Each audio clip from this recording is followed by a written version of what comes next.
The second book of Kings, part 1. Elijah goes to heaven. Elisha receives the mantle, and God provides in impossible times.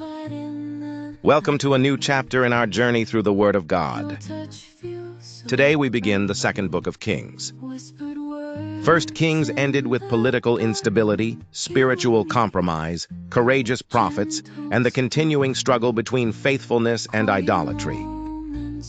But Second Kings begins with an important reminder. Kings may die, prophets may leave, generations may change, but God remains. Today we will witness the final days of Elijah's earthly ministry, the rise of Elisha, miraculous healing, victory against Moab, and the story of a desperate widow who discovers that God can multiply what seems insignificant. These stories speak directly to our lives today. They teach us about leadership, transition, faith, obedience, provision, and the importance of recognizing that what looks like an ending may actually be God's preparation for a new beginning. King Ahaziah falls. After the death of Ahab, his son Ahaziah became king of Israel. But instead of learning from his father's mistakes, Ahaziah continued walking in the same spiritual direction. Then tragedy struck. Ahaziah fell through the lattice of an upper room and was seriously injured. Facing uncertainty about whether he would recover, the king had an important decision to make. Would he seek the Lord? Would he remember the God of Israel? Instead, Ahaziah sent messengers to inquire of Baal-zebub, the god of Ekron. God sent Elijah to intercept them. Elijah asked a penetrating question. Is it because there is no God in Israel that you are going to inquire of Baal-zebub? The issue was deeper than Ahaziah's physical injury. It was about where he placed his trust. Elijah announced that Ahaziah would not recover from his injuries. The king eventually died, exactly as God's word had declared. Meaning today, crisis reveals where our confidence truly rests. When everything is going well, it is easy to say that we trust God, but difficult moments reveal what we actually believe. Reflection. When trouble comes, where do you turn first? Elijah's final journey. Elijah knew that the time of his departure was approaching. He traveled from Gilgal toward Bethel, then to Jericho, finally toward the Jordan. Elisha refused to leave him. Again and again, Elijah told him to remain behind. And again, Elisha answered, "As surely as the Lord lives and as you live, I will not leave you." Elisha understood that something important was happening. He wanted to remain close to his mentor until the very end. Eventually, they reached the Jordan River. Elijah took his mantle, rolled it up, and struck the water. The river divided. The two prophets crossed on dry ground. It was a remarkable reminder of God's earlier miracles through Moses and Joshua. Then Elijah asked Elisha, "Tell me, what can I do for you before I am taken from you?" Elisha answered, "Let me inherit a double portion of your spirit." Elisha was not simply asking for twice as many miracles. He was asking for the inheritance of a spiritual son. He wanted to continue Elijah's mission faithfully. Meaning, today. The greatest thing one generation can give the next is not money, property, or position. It is wisdom, character, faith, and purpose. Reflection. A meaningful legacy is not simply what we leave behind. T is what continues through the people we prepared. Elijah is taken to heaven. Suddenly, something extraordinary happened. A chariot of fire and horses of fire appeared and separated Elijah and Elisha. Then Elijah was taken up into heaven in a whirlwind. Elisha watched and cried out, my father, the chariots and horsemen of Israel!" Then Elijah disappeared from sight. Elisha stood alone. His teacher was gone. His mentor was gone. A great chapter had ended. But lying before him was Elijah's mantle. Elisha picked it up. The message was unmistakable. The man had departed, but the mission remained. Meaning, today. Eventually, every generation must pick up the mantle. Teachers cannot remain forever. Parents cannot remain forever. Leaders cannot remain forever. Mentors cannot remain forever. There comes a moment when those who were taught must become teachers themselves. Reflection.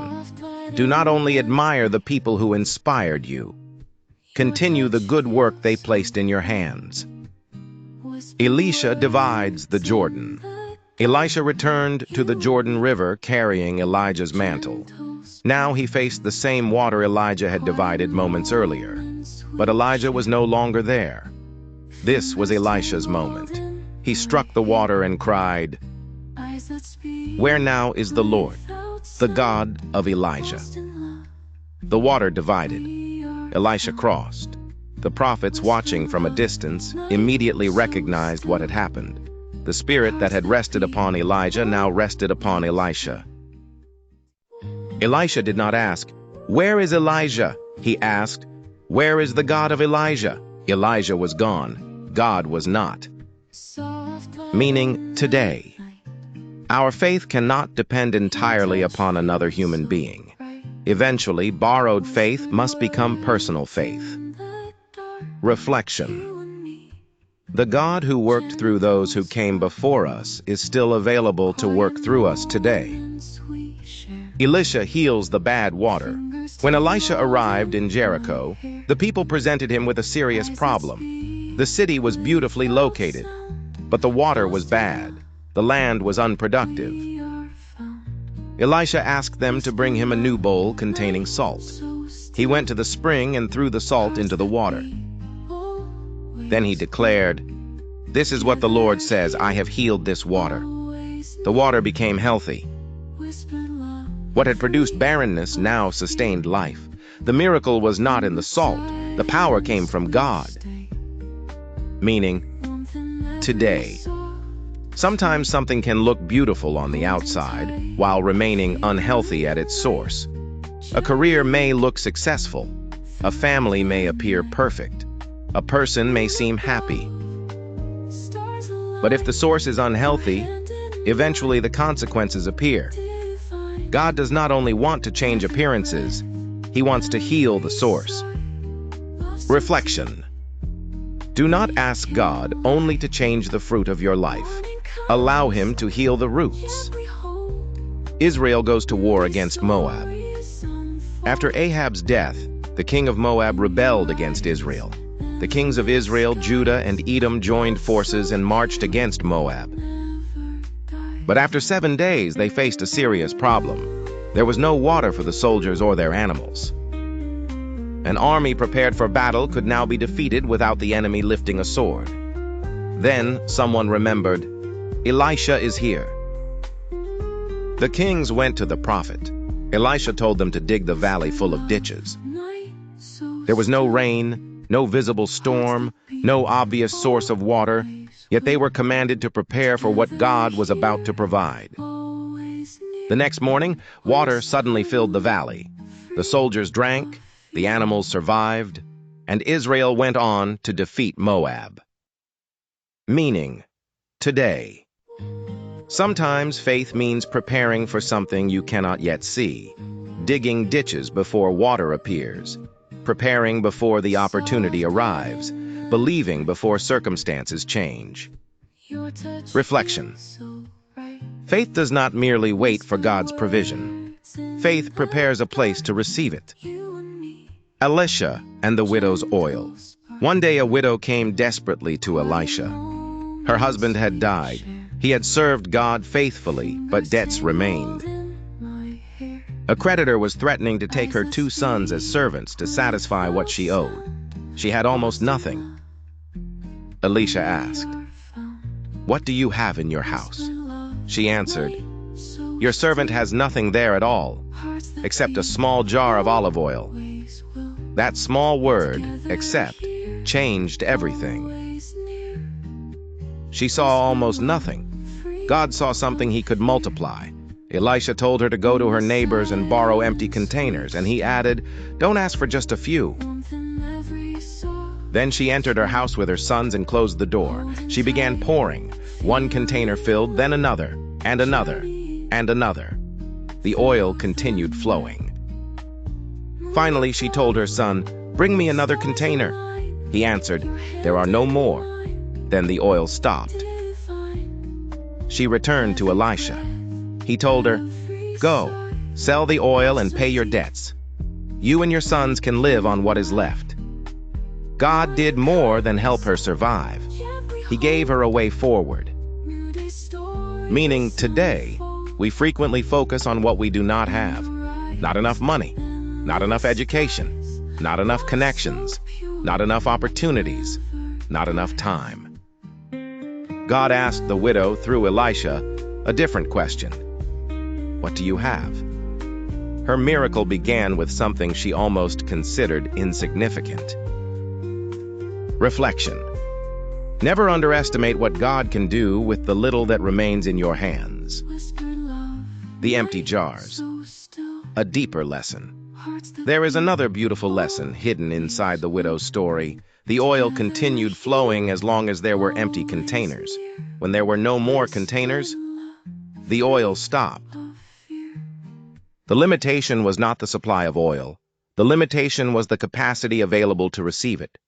Sometimes we ask God for greater opportunities while giving Him very little room to work. Final lesson for today. The beginning of 2 Kings gives us a remarkable progression. Ahaziah teaches us where not to place our trust. Elijah teaches us how to finish faithfully. Elisha teaches us how to receive responsibility.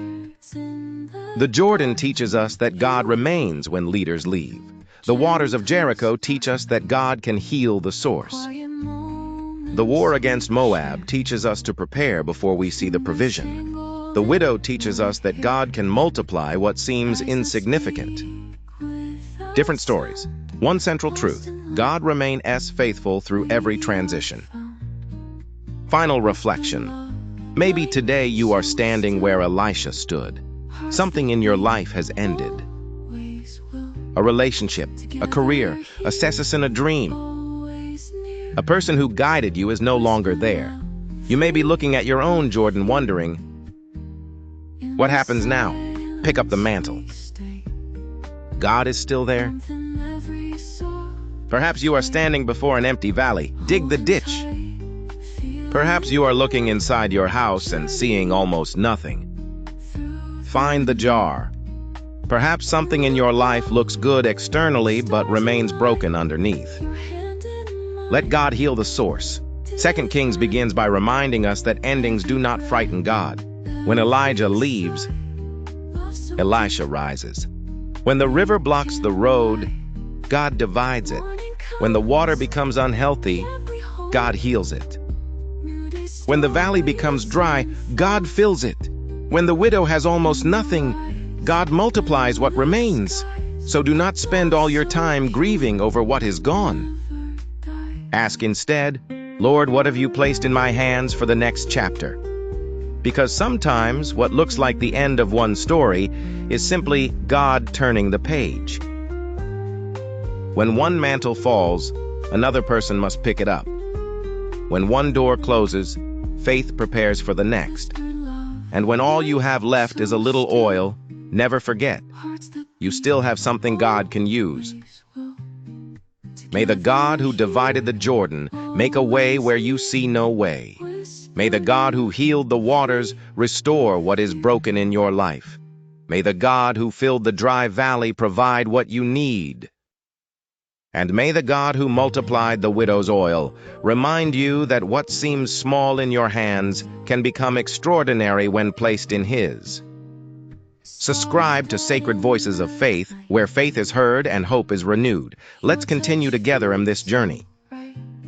Pick up the mantle, accept your responsibility, and keep believing in God. Thank you for sharing.